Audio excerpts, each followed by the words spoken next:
Aku tahu kalian mencintainya. Aku tahu kalian melihatnya sebagai harapan, sebagai cahaya, sebagai anak petani yang membawa Indonesia ke panggung dunia. Jokowi, nama yang kalian puji, yang kalian junjung, yang kalian anggap suci. Tapi malam ini, aku berdiri di sini, bukan untuk menghancurkan idolamu, melainkan untuk menyalakan lilin kecil ini, lilin kebenaran. Buka matamu, wahai para pemuja, dan lihatlah, di balik senyum itu, ada bayang-bayang dusta yang tak pernah kau lihat. Dulu, aku juga seperti kalian. Aku melihatnya berjalan di pasar, menyapa pedagang, naik becak, dan berkata, aku adalah rakyat. Aku percaya. Kita semua percaya. Jalan tol membentang, kereta cepat melaju, dan kita bersorak, ini dia pemimpin kita. Tapi perlahan, retakan itu muncul. Omnibus Law lahir di tahun 2020, dan di dalamnya, pasal-pasal yang melindungi kejujuran, sanksi untuk pemalsu ijazah, dihapus tanpa jejak.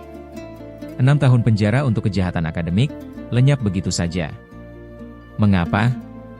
Dr. Rismond berkata, ini bukan kebetulan. Ia menuding tangan di balik tahta, tangan yang mungkin menyembunyikan rahasia. Dan aku bertanya pada diriku sendiri, jika ia jujur, mengapa hukum dilunakkan ketika kejujuran kita sudah terpuruk? Kalian bilang ia transparan, tapi Mahkamah Konstitusi meminta kejelasan dalam Omnibus Law itu. Apa jawabannya?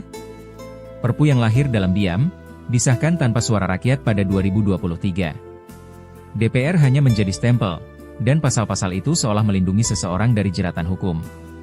Kalian bilang ia adil, tapi lihat rakyat di desa-desa, tanah mereka dirampas atas nama pembangunan, dan suara mereka tenggelam dalam gemerlap proyek. Kalian bilang ia adalah dari rakyat, tapi lihat perlakuan hukum terhadap rakyat kecil yang begitu tajam dan tumpul kepada mereka yang punya kuasa dan uang. Kalian bilang ia jujur, tapi mengapa kejujuran akademik kita, yang sudah jadi peringkat kedua terburuk di dunia, dibiarkan hancur? Plagiarisme merajalela, ijazah dijual, dan hukum seolah berkata, itu bukan kejahatan. Benarkah ini pemimpin yang kalian puja?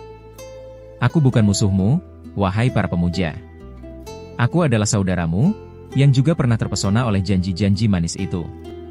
Tapi cinta yang buta hanya akan membawa kita pada jurang. Jika ia benar-benar pemimpin rakyat, mengapa ia membiarkan hukum menjadi alat untuk melindungi kepentingan? Jika ia jujur, mengapa ia tak berani membuka tabir, membiarkan rakyat melihat kebenaran? Aku tak bilang ia pembohong aku tanpa alasan. Aku bilang, buka matamu. Lihat retakan di patung ini. Lihat janji yang menguap, lihat keadilan yang terbungkam. Ini bukan tentang kebencian, ini tentang kebenaran. Saudara-saudara, cinta sejati bukan pemujaan membabi buta. Cinta sejati adalah keberanian untuk melihat kelemahan, untuk menuntut yang lebih baik. Jika Jokowi adalah idolamu, tuntut ia untuk jujur. Tuntut ia untuk adil. Tuntut ia untuk membuktikan bahwa ia bukan sekadar topeng yang berganti-ganti. Indonesia layak mendapatkan pemimpin yang wajahnya adalah cermin jiwa rakyat, bukan bayang-bayang dusta. Bangun, saudara-saudaraku. Nyalakan lilinmu sendiri, dan mari kita cari kebenaran bersama.